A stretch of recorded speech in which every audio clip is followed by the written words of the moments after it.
বাবা, তোর যখন মন খারাপ হবে রাতে তুই তোর বাবার সাথে গল্প করবি।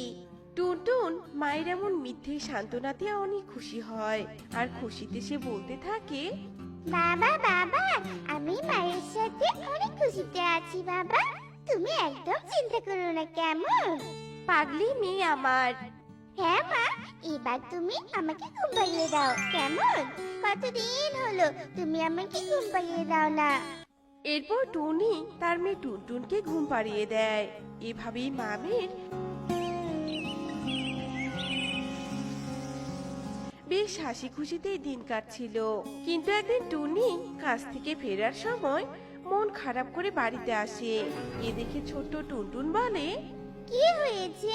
আমার মায়ের মনটা এত খারাপ কেন? কি হয়েছে মা? ও মা, তুমি মুখটা এমন গোমড়া করে আছো কেন মা?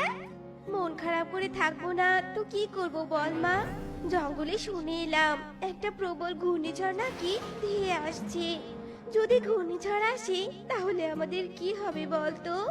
মা, তুমি একদম চিন্তা করো না। ঈশ্বর তো আছেন তাই না?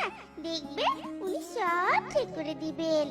তাই যেন হয় রে মা, তাই যেন হয়। এরপর টুনি ওর মেয়েকে নিয়ে ঘরে চলে যায়। কিন্তু টুনির মাথা থেকে সেই চিন্তা কিছুতেই যাচ্ছিল না। দেখতে দেখতে 2 দিন কেটে যায়, আর রাতে আকাশ কালো মেঘে ছেয়ে যায়। মা, ও মা, আকাশ তো কালো মেঘে ছেয়ে গেছে। এবার কি হবে? সত্যি সত্যি ঝড় আসবে না তো? আমার তো ভীষণ ভয় করছে মা।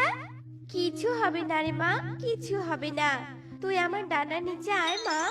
টুনির কথায় টুনটুন ভয়ে গুটিসুটি হয়ে মায়ের কাছে যায়, আর চুপটি করে বসে থাকে। কিছুক্ষণের মধ্যেই তুমুল বেগে ঝড় হতে থাকে।